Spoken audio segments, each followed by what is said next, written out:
and gentlemen watching the broadcast today. We are just on the starting grid on pit lane before the second race of the online touring champion begins. But before we can get into this race, let's have a quick rundown of your starting lineup.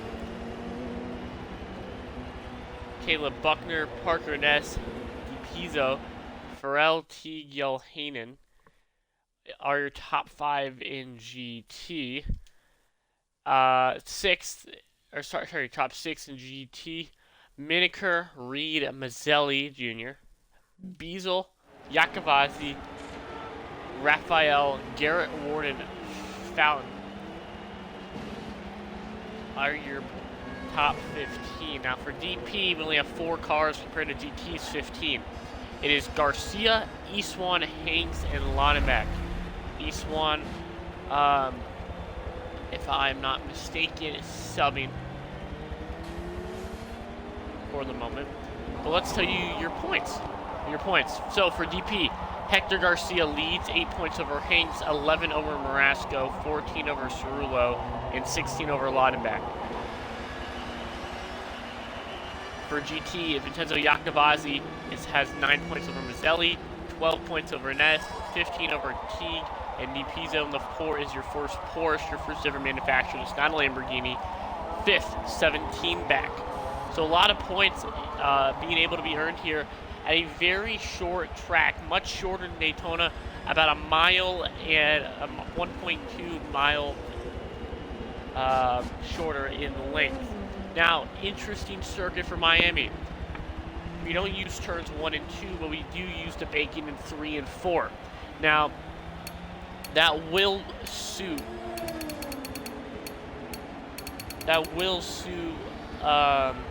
if we have any 4 DPs, which we don't, but that would have suited them on the longer run speed. But we should see a different runner up front than the Lamborghini. Now, one person to watch out is Vincenzo Iacovazzi. The Porsche has one of the best accelerations in the field, and so they're going to be able to get up to speed on the banking much faster than we're going to see the Lamborghini. So we should be able to see that interesting dynamic between the two.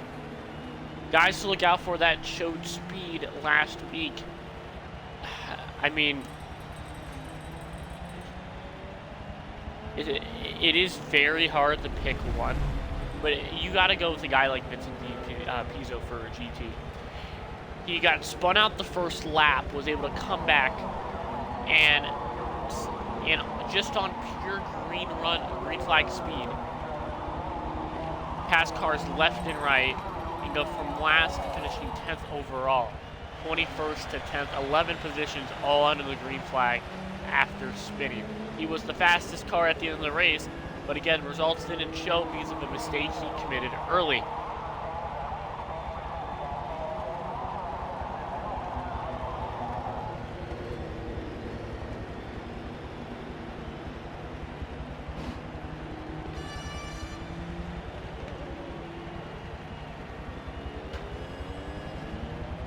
Now, as we wait for this race to get underway,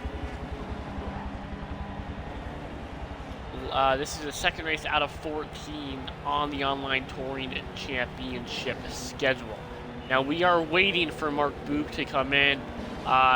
He is coming in a little bit late here, but that's no worry. The more drivers, the merrier. Just having some technical issues, but let's walk you through the rest of the schedule. So again, we were at Daytona for race number 1.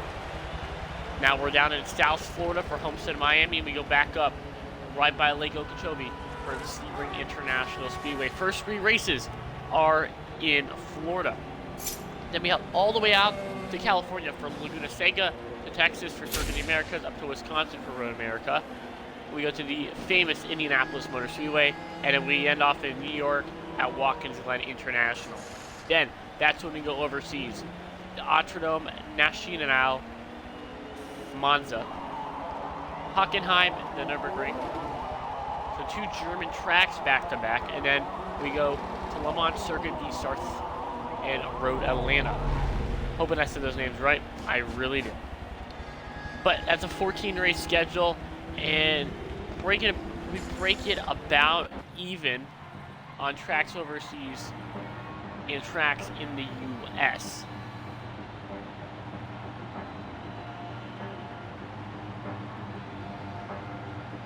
Now, as we are loading in here, again, this race will be a very exciting one as we are starting to see guys roll off here. Just to remind you, the DPs are in blue. And what a nice car, but the Lowe's Corvette we have. And again, all the DPs are Corvettes today. It seems like Chad Eastwan looks like to be the independent entry for the DP class.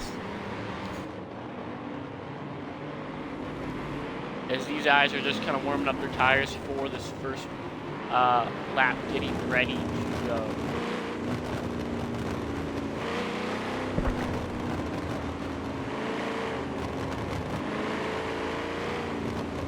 These guys are ready with the roaring up the tires. You can see them warming up left and right.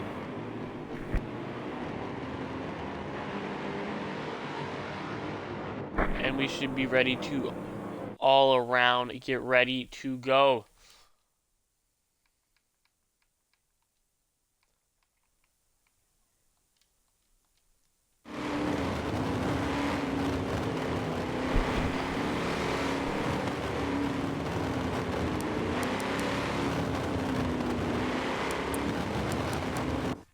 Now let's go on with the new entry to number 13 DP Chevrolet as these two groups get spread out. Again, Mark Book showed amazing speed at Daytona, and I wouldn't count him out.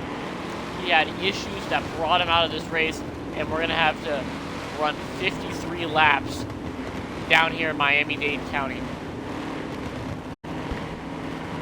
Now Hector trying to go for the Florida Triple Crown, getting all three Florida tracks. He is a Florida native. This is his home track into the three Florida tracks. Can he do it again? That's the question. Can he defend his points lead?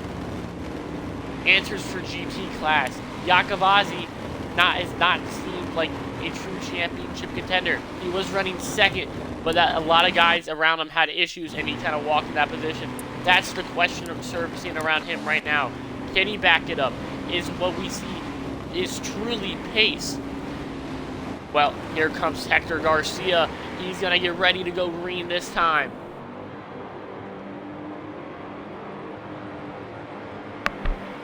And hold him, and green flag is out. Hector Garcia will lead the field down into turn one. It's going to be a high braking corner, and here comes David Hanks to the inside. David, after finishing on the podium, he tries to make an aggressive move. Now he's battling for second with Chad Eastwan.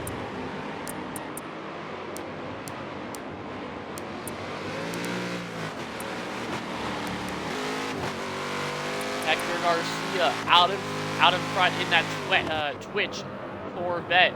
Behind, Eastwan gets past David Hanks. Following David Hanks, he's getting pressure from Mark Book. Mark Book starting last, missing qualifying. He's already to the back bumper. As we see from that cornering now, Book looking. He's now getting pressure from Landon Lana backing out. He's looking to the inside of Hanks. David Hanks almost clipping the wall. And he's just trying to defend. He's trying to just hold him off.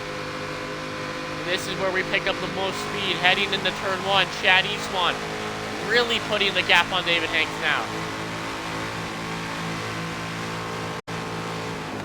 Yesterday, Chad Eastwan drove all the way from Daytona down to Miami.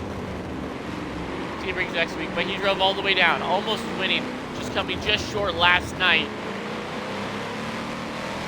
of getting the first Truck Series win under the Sports Speak name. Blocking the whole field, he wasn't able to do all that, and Jose Perez took the win away. So he's not looking to come up just short once again, as now he's to the back bumper of Hector Garcia. He's looking to the inside. Garcia goes wide. That's going to allow Chad Eastwan to get through. Hector getting the run off the corner. Again, more pressure for David Hanks behind by Landon Lonnebeck. As we see from the high angle off of 3. Chad Eastwan is now your new race leader. Around the outside of Hector Garcia, he'll take the overall lead. Behind, Landon Lonnebeck just gets past David Hanks, and Chad Eastwan's in the grass. Errors by Chad Eastwan is going to allow Hector Garcia to get back into the race lead. And now, all that work Chad Eastwan just put in, he's going to have to make it all back up again. One car you don't see for that DP lead would be Mark Boog. Mark Boog having an issue that we're trying to get a hold of.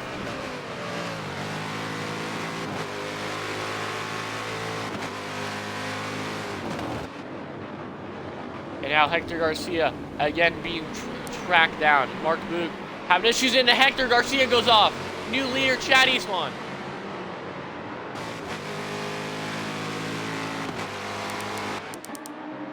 As we see the overhead view,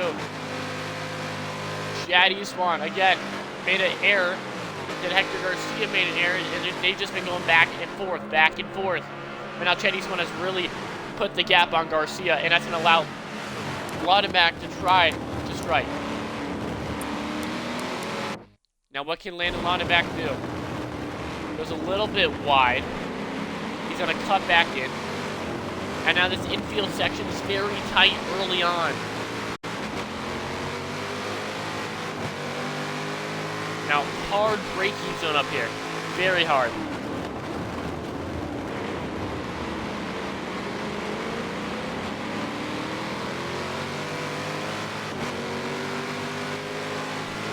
And again, Chad Eastwan able to pull a gap off the corner.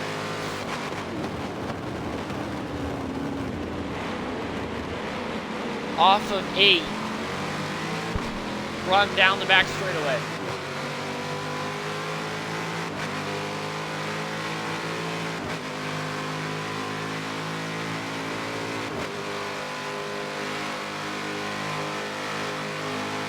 And the fun thing about this track is nearly everything's a passing zone, as Hector Garcia just used the bottom of 4.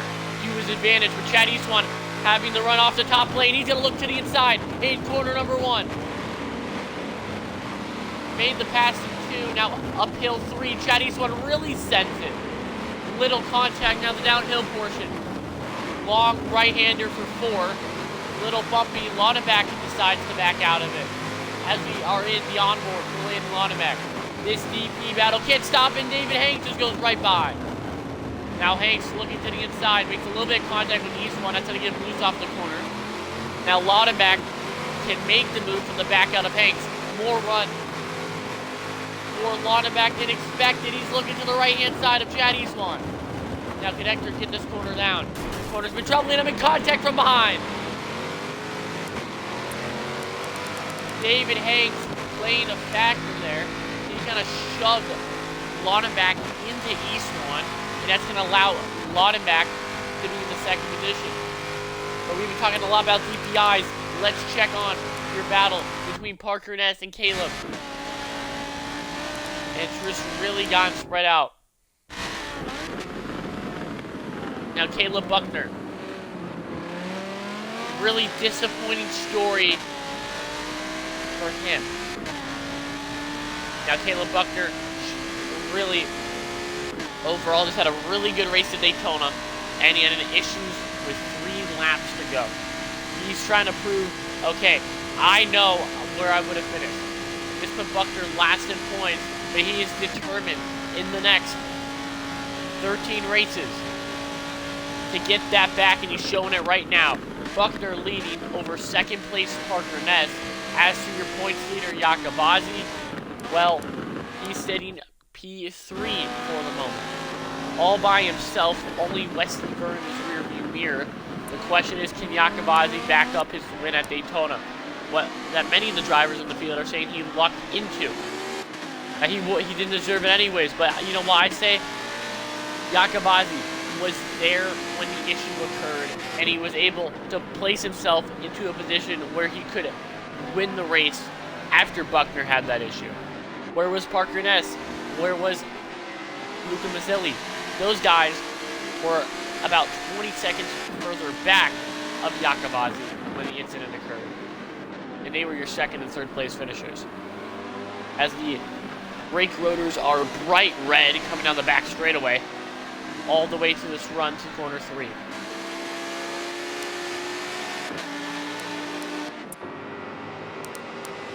Let's go back to the battle with Chad Eastwan and Hector Garcia, as it is still heating up as they're catching lap traffic. Now Hector Garcia being passed by Landon Laudenbach. Landon Laudenbach started on the back row for DPIs. What can he do here? Now catching the dodge of Bryce Ward, start material 0. He's going to go around the outside. Now Nashformer, what is he going to do in the 14? Letting him by one, and really, Eastwan's just got to hope not to catch him in a bad spot as they're side by side ahead. One's off the track, and there goes Toasted. Now Bryce Ward holding Chad Eastwan up. That's going to allow Landon Laudenbach to the backside. That's going to ruin the entry, but ruin the exit for the other two, and Laudenbach gets squirrely with Bryce Ward. Hector Garcia around the outside. Can he try to do something down this long straightaway? And lap traffic on such a tight track. This isn't Daytona. Daytona, much more passing room, but here it's going to be really hard. It's usually just single file racing, and you can barely get too wide as Eastwan's going to go off. But he's going to get through cleanly. As clean as he possibly could have gone. Now down this braking zone, Garcia's looking much better corner from that time. Ryan Minnicker's going to go off the track to let these guys by. That's going to kind of hurt his race a bit, but that's going to allow the VP class to stay together like they are now.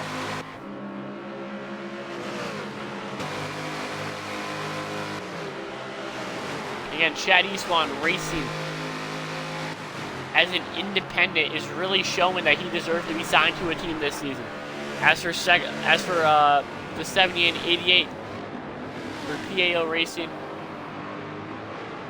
we saw these guys go 1-2, and as I was about to say, they're being really dominant in the rest of the podium positions. This is how the top 3 shaked out, and PAO looked like the best team until Landon Laudenbach put it in the garage out of frustration and Mark Bugatti issues. So again, these 3 are looking like the 3 that are going to contend for the championship. Now Hector Garcia goes off. Here comes Landon Laudenbach around the outside. He's going to get the spot on Hector Garcia. Now can he get this corner just right? Now looking at the rear view camera, Hector Garcia's right back around him. He kind of disappeared from our camera there. Now how can Landon Laudenbach pass him? Diving it down. He's in the slipstream. He's going to try to pull to the inside of Garcia. Side by side, heading into turn 1. Backs out of it, thinks smarter. Sees the lapper in front of Jonah Johanan. In the 4GP, Jonah currently in a very good position. Patrick Garrett, DNF in the Porsche for the second time in a row. Now Hector Garcia making a little contact. He has to get past Johanan. Johanan currently 8th in class with now a 14-car GT field. So lap traffic is really going to play a factor. Now catching up to Colin Teague. How is Laudenbach and Garcia going to get around? These guys got to play the teammate game. Colin Teague in the most identifiable car here in the 89 Lamborghini for Ohio River Racing. Doing really well. And then we'll talk about independence. One guy we saw at Daytona, the guy I said you should watch out for, currently running 6th in the Porsche, as Hector Garcia is going to go around the outside of Vincent DiPizzo. Sorry. Now Luca Maselli, they catch him fast, but Maselli's going to give him the space. Garcia's going to go a little bit wide.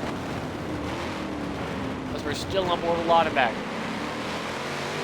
David Hanks battling this lap traffic, and Boop just trying to catch back up after a mistake. But Laudenbach putting the pressure on Garcia. Backs out of it once again, doesn't want to pressure his teammate into a spot he doesn't want to be in. Now Garcia's going to go wide. But in OTC, we don't have track limits. Only if you cut the corner, you might kind of get caught by the officials.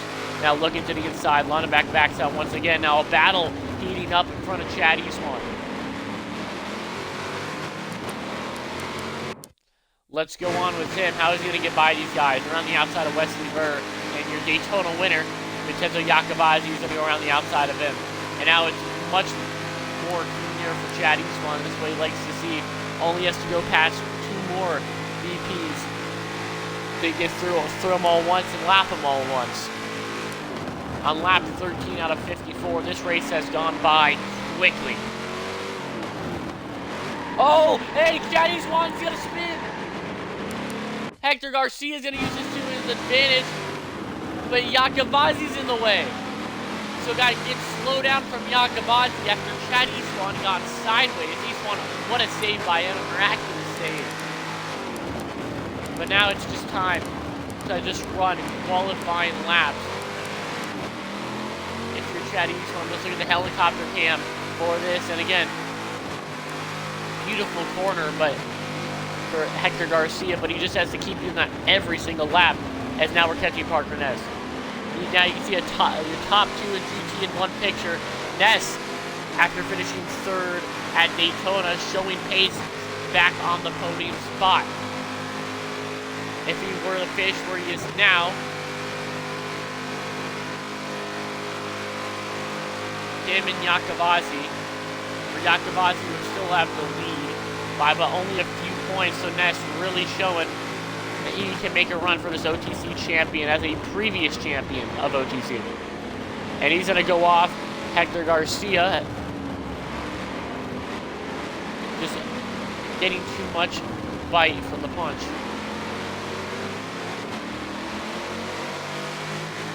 And they're going to get around Caleb Buckner, your leader for GT. Now what is Hector going to do? Is he going to try to dive it down on his teammate? No, he's not.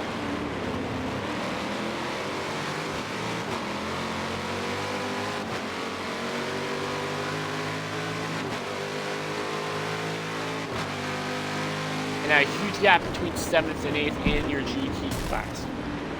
And contact will be made. Landon Laudenbach will go wide, and they're catching the lappers once again. Started with Posted Gamer.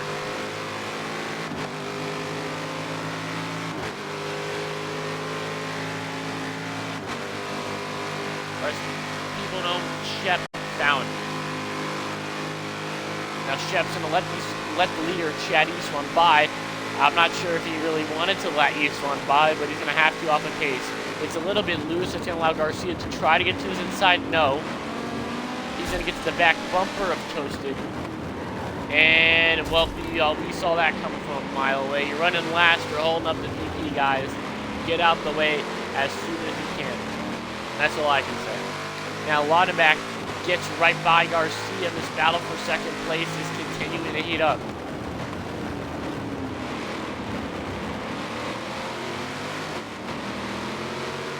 On lap 15 already, Chad Eastman catching more lappers, but again, this battle for second is not helping the case to try to catch up to him. Laudenbach reassumes second place. Hector in 3rd, as now they're catching Tristan Diesel. We're currently running 13th in GT. And compared to Daytona, this is a sprint race. If you're a driver who's better on the long run, who we saw at Daytona, maybe you're Vincent DePizzo. If you're DePizzo, you know you're going to longer run, but you're going to have to adapt your driving style. Everyone else in the GT started suffering, and you took advantage of that. That's what you're supposed to do. But in this race, you just got to push it every single lap. You can't save your tires. You can't manage them. You just got to push. It's a sprint. While you might fade on the longer run, you're still going to have to pit for new tires. So tires really not playing that much of a factor here.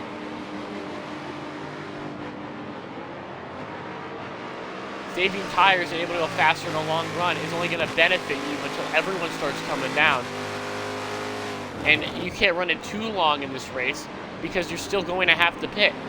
If you run it, you could maybe run it to lap 30 while everyone pits around lap 25. Okay? But that's going to be their one stop, and they're going to catch you on the shorter run. As well as lap traffic. There's more lap traffic and more cars in general than we saw at Daytona.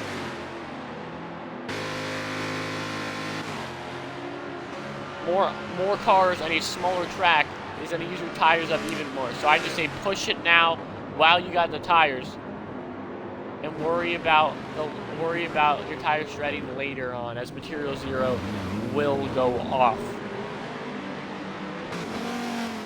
Now Laudenbach gets by Bryce Ward. Bryce Ward, as some people would say, he's going to be in a moving chicane at the moment, and that's going to hinder Hector Garcia's exit once again.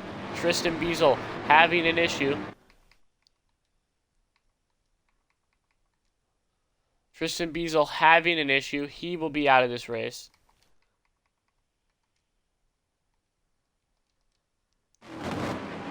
After he dove in on pit road, and that's going to be another issue for Tristan that he does not need.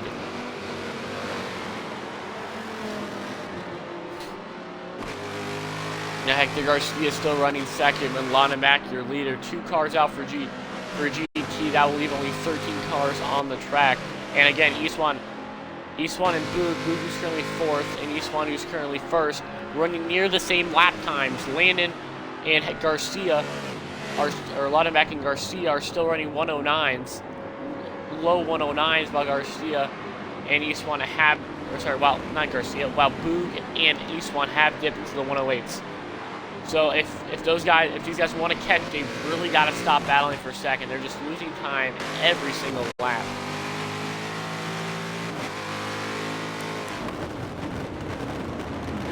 And Garcia's issue right now is just overdoing it on the corners, braking really late. While he's a very good braker, that's been ruining his off the exit run. And he's just been going in the grass every lap, which is led him to lose this much time. As you just saw now, braked really late, overtook the corner, and now is losing more time to Laudenbach. So after we saw the dominating form that Garcia was running at Daytona, it's starting to take a back foot. And now he's only been able to run 3rd with Mark Boog just running him down. Now Ryan Miniker, really good friends with Garcia. I don't see a battle here, and as you saw right there, sponsored by the same car, he's just going to let his friend Garcia by, and that's really going to help him catch Laudenbach. But Chad Eastwan is gone.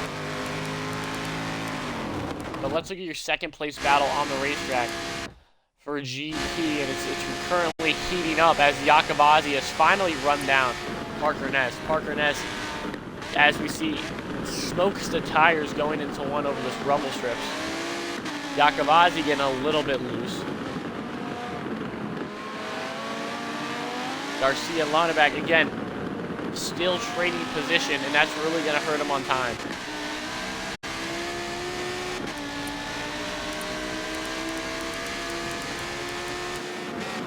But what can Iacobazzi do to get by Ness? Ness goes wide. Iacobazzi tries to go to the right of Ness, to the inside of him. Doesn't work. Now the GT class is now catching some of their own lappers for the first time today. Starting with Bryce Ward, Iacobazzi dives it around the outside. Ness still on the inside. Ness is going to squeeze him off the corner. But again, Iacobazzi in that outside line will have a better run. He's running the outside line, and that looks like the place to be. Some debris on the racetrack, don't mind that. But around the outside, he's trying to get it done. Ness, the inside line is much better, but the run will just show how good this outside line is. Coming off of NASCAR Oval 4, Iacobazzi looks to the inside of turn number 1 to try to get by Ness. Still cannot. Into 2, stays the same, now up the hill to 3. Ness, as you can tell, very, is very under pressure here, making a lot of mistakes in front of Yakabazi when they caught him. But now how are these guys going to take battle with these lappers?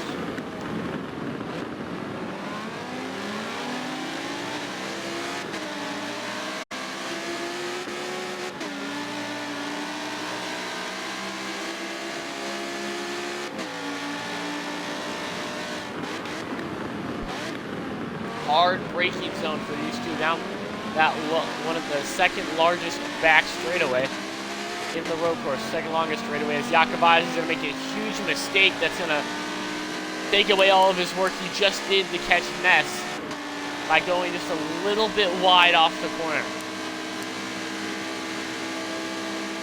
Now Boog making yet another mistake that's going to let David Hakes and DP to get by.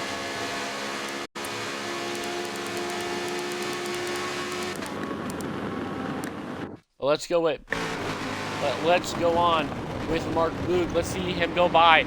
David Hanks, if he can, he's had the faster car. Just again, you're not going to win this race if you make mistakes, and Mark Boog has made a lot of them this race. I know there's a ton of Mark Boog fans out there.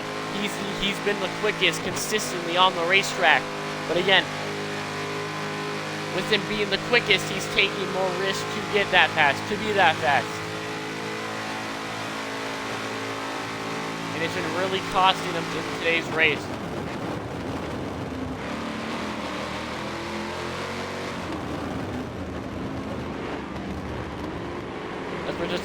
As we're just a couple of laps until halfway, David Hanks is going to keep his 4th place position as the sun sets under Homstead-Miami, Florida, Miami-Dade County, Southern Florida. I know Hector Garcia, only living about 20 minutes away from the track, grew up there. Can he try, as the only hometown guy in this field, to catch Chad Eastwan? Well, we are sure going to find out, as now David Hanks has to get by lap traffic, going to the right of Found, and now going underneath Yohanan. And underneath the apron, here comes Mark Boog. Oh, he's going to spin Yohanan right into the back of him.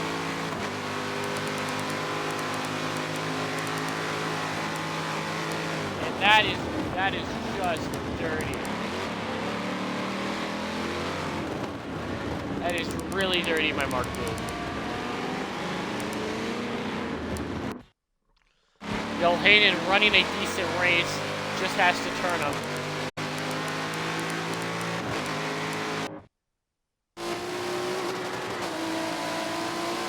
Able to save it, but now has lost the position to Shep Found.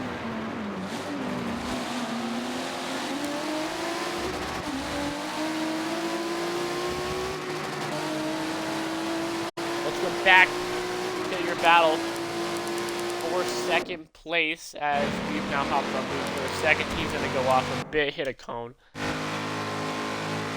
The Hector Garcia.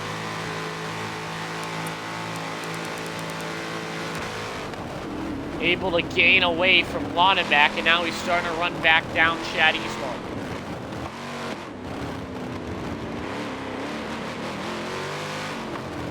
Now Eastwan catching lappers once again. Now Hector really has to try to use this to his advantage. In the Twitch Corvette. What can he do here? Cuts the inside just a tad bit. Now coming through 7th. He's just got to pass these lap cars as fast as possible because he sees Chad Eastwan getting away.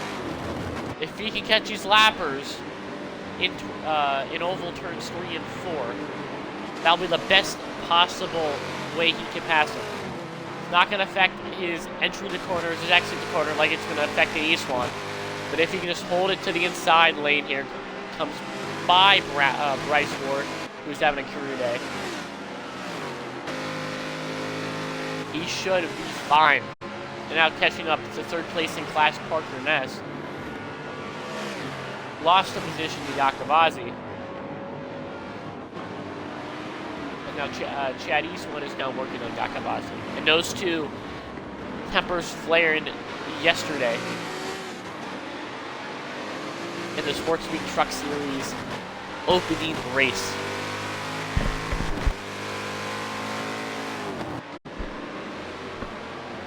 Now the question is, when do these guys have to pit? We're nearing halfway. How long can the fuel go?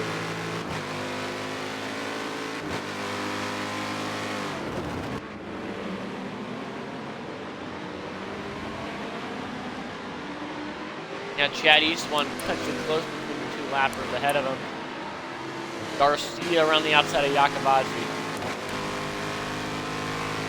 And Eastwood is just getting away.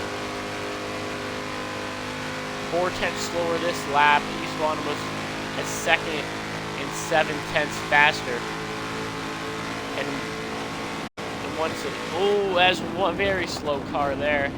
That's a Dodge of National.